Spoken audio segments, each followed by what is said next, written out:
doesn't it strike you when observing the sun and moon coursing through the sky that both appear as similar-sized orbs, tracing similarly related 24-hour paths overhead at similar speeds?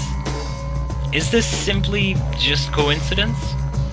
Well, modern astronomy would say, absolutely, no question about it. Despite the sun and moon appearing to be the same size, the sun is in fact 400 times larger and 400 times farther away. The sun is in fact the orbital center, with the very Earth we're standing on spinning around it. Now, during a solar eclipse, it is claimed that the moon is passing between the observer and the sun, thus blocking the light of the sun temporarily from the view of the observer.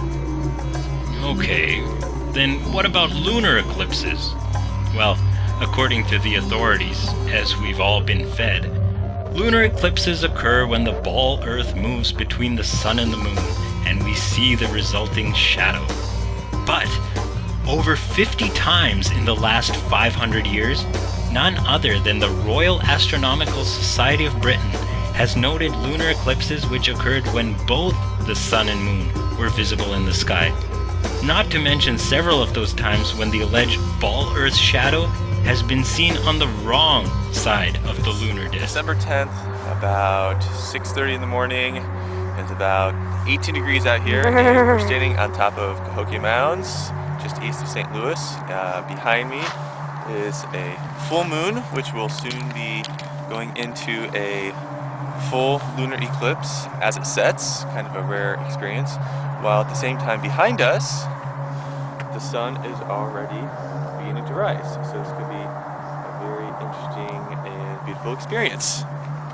So it's about 6:55, and as you can see, we're getting a little bit brighter out here. You can see the shadow creeping across the moon. It's a little hard to see, I'm sure, in the camera, but from here, you can see it nice and clearly. It's about a third of the way covered. The moon's starting to turn nice and orange. On the right shoulder, you can see downtown St. Louis and the nice early morning sun, which is getting very bright on the eastern horizon behind us. Yeah, we get that in there again. See, it's practically day here, yet we still have the moon out, which is slowly eclipsing, and it's still cold. Okay, so it's now about 7:04 a.m. and over my shoulder you probably cannot see anything, but through the stacks of the refinery back there, we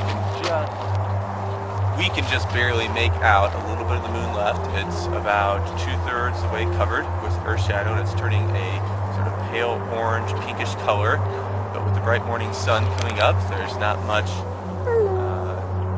enough contrast to be able to see the moon there. We can still see it just a little bit. What I find very interesting is I was expecting the shadow to come upward across the moon as it would go down and it would pass into shadow, and actually it's going the other way around. The shadow, as the moon is here, the shadow is creeping down across the moon.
How is it possible that during a total lunar eclipse, the shadow starts off completely black as it creeps up on the moon, but when it fully covers the moon exhibits that signature reddish glow? My own research has led me to see that the authorities know about and are hiding information regarding a black sun.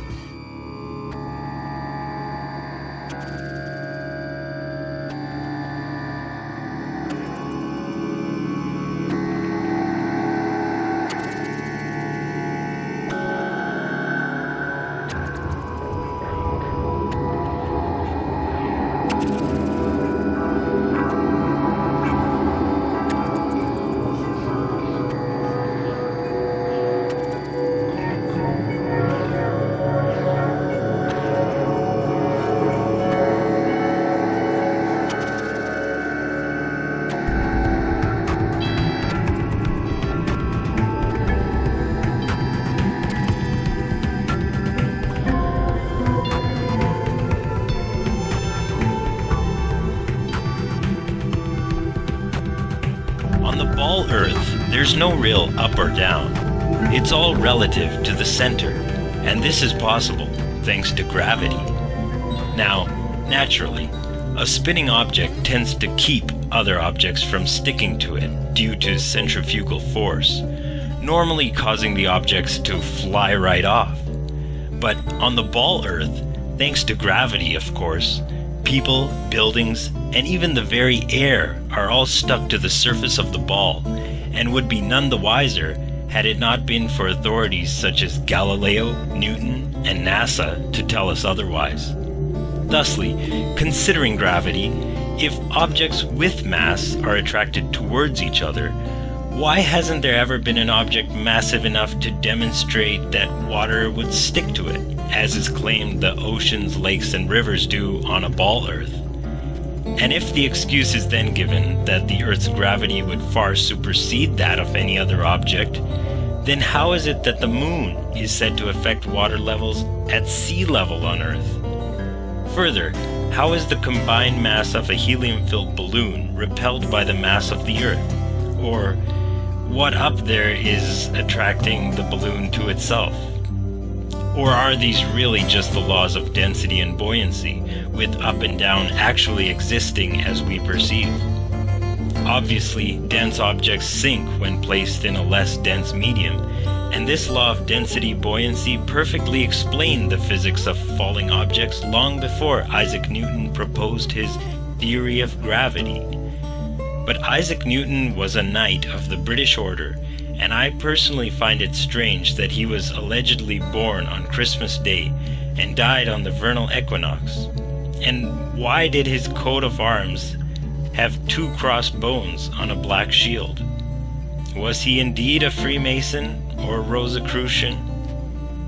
I also question Galileo and his supposed experiments dropping his balls from the Leaning Tower of Pisa.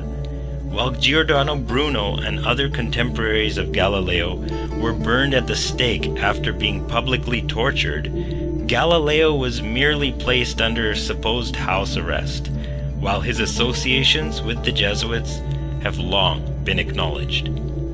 So investigate the subject for yourself.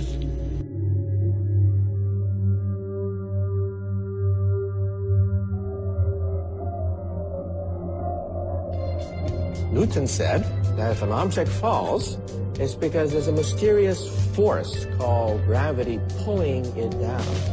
But you know, Isaac Newton himself was not satisfied by that. Objects move because they're pushed, not pulled. So what is pushing this? Newton didn't know. So Newton simply threw his hands up and said, I don't know. So I'm going to invent something called gravity.